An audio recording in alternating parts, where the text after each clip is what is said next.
coming in the garage, and this is what I find. What's this? This is a plumb bob. This is how we're going to find the center point of where the axle falls. Because today we're going to be doing the rake and trail on. We're going to see if this maybe front end will become a definite front end.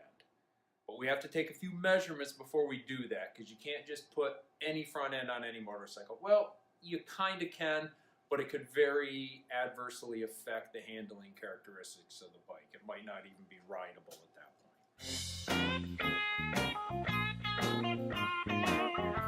So how did you get this front end?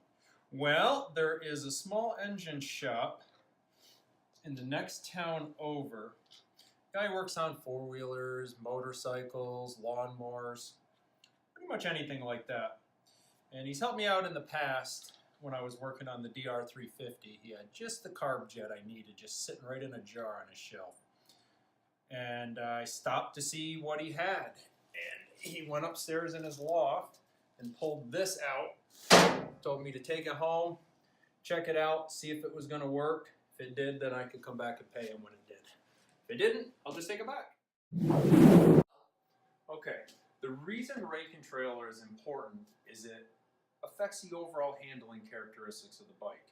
And how we measure it is this. Rake is the angle of the steering neck. So if the bike's on a level surface, the distance between straight up and down and where the steering neck actually goes, that's your angle of rake. 28 degrees is usually pretty common. I'm not sure what it is on this one here. So how you measure your trail is you draw an imaginary line straight down through that steering neck, all the way down to the ground, and it'll hit, let's say, approximately there.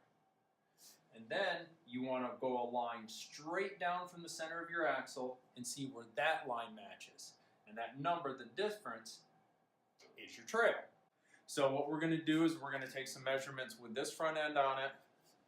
We're going to take some measurements with that one mocked up on it and see where we stand. If the trail changes dramatically, then we're back to square one and we need to start looking for another front end.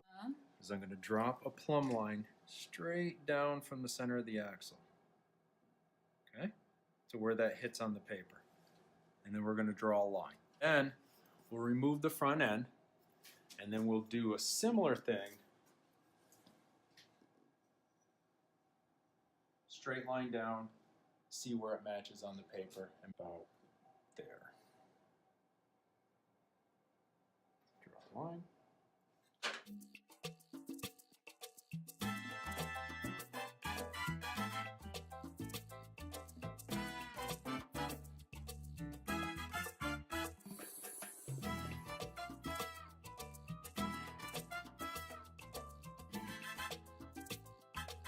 You're gonna cut it? I'm gonna cut it.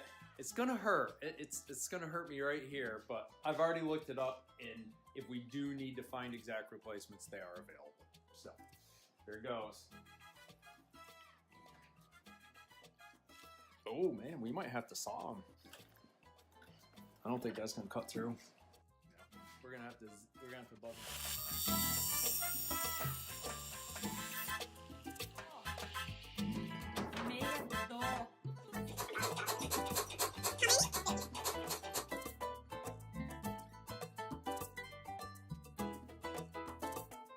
See, babe, this is why it was okay to cut those cables. That whole housing is split. It's leaking. It's greased out. We really couldn't run this cable anymore. Here comes the throttle cable coming out. Wasn't going to cut this because this is new. We're going to reuse that. So that comes out. I think that's all of the cables out. So we will drop it back down and start removing the handlebars and this whole assembly on top so we can access the nut that holds the front end on.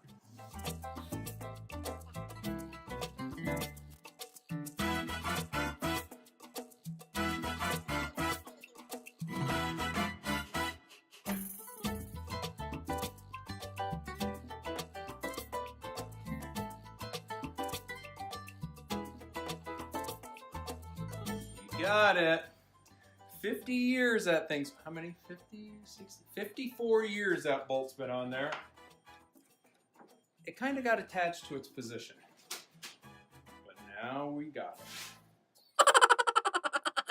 Well, right now we're going to do another mark for the trail because the bike moved.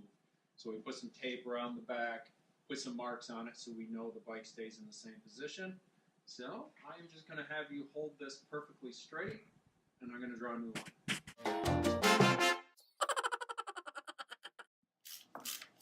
So Barrett, we got the front end out, and now what you are doing? Just taking the tire off from this. We don't really have to, but it'll make everything a lot lighter. So we'll get this tire off from here, and then we got to take the top yoke off so we can slide this up into the neck. The bearings aren't the same size, so we're going to have to kind of fudge it around to get it totally lined up, but we'll see what we can do. Let's get this taken apart.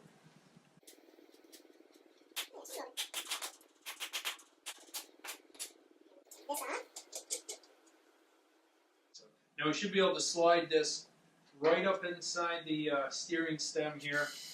Get it tightened down so it won't move in the place where it's going to be.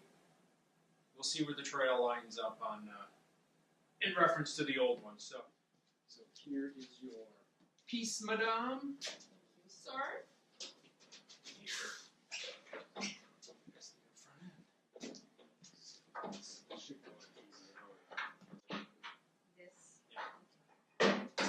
Hoping, because there is a slight difference in the diameter, but it's catching on this step up, and we need to catch that.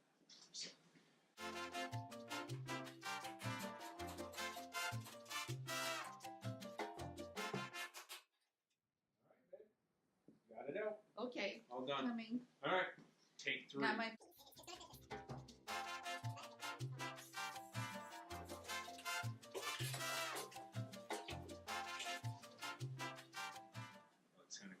It does. So what's next step? Let's drop a line again and let's see where the trail is going to fall on this. Okay, so this is one of the final measurements. Yeah. Let me make sure we're still on our spots here.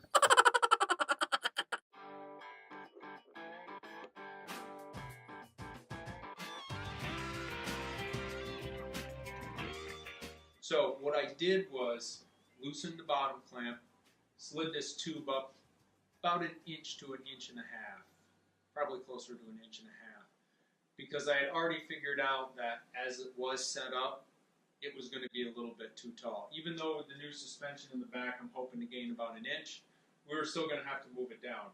Now that's going to change the trail, so let's take a look at it again. And let's see. Original trail was about 2.5 inches. Now the new trail, once we raise the fork tube to approximately the position I think it's going to need to be, possibly it might even have to go a little bit higher. We'll address that later on. Brought it back to about 1.5 inches. I think I'm going to have to raise that up about maybe another 0.5 inch or so. That'll bring us back a little bit further. I still think we should go ahead further with this front end. Next step is I have to go and get some bearings for this. Need to get a bearing that's going to fit onto that, but then fit the race that we took out. So we're going to have to find a tapered roller bearing whose race can pound into this neck, but whose inner bearing fits this shaft. Now, if I can find that bearing, then I'm going to go ahead and go with the front end. Now, the next video, I'm not sure if I'm going to go back to working on the electronics area here, getting that all buttoned up, or if it'll be anything more about the front end. It's all going to have to do with availability of parts and where we are at that point. So, stay tuned to the next video. If you made it to the end of the video, thanks for watching. I'm Barrett. I'm Gabby. And we're BRAMMOTO. Give us a follow. Leave us your comment. We'll answer your comment. Leave us a like. We'll like it back. Follow us. Thank you.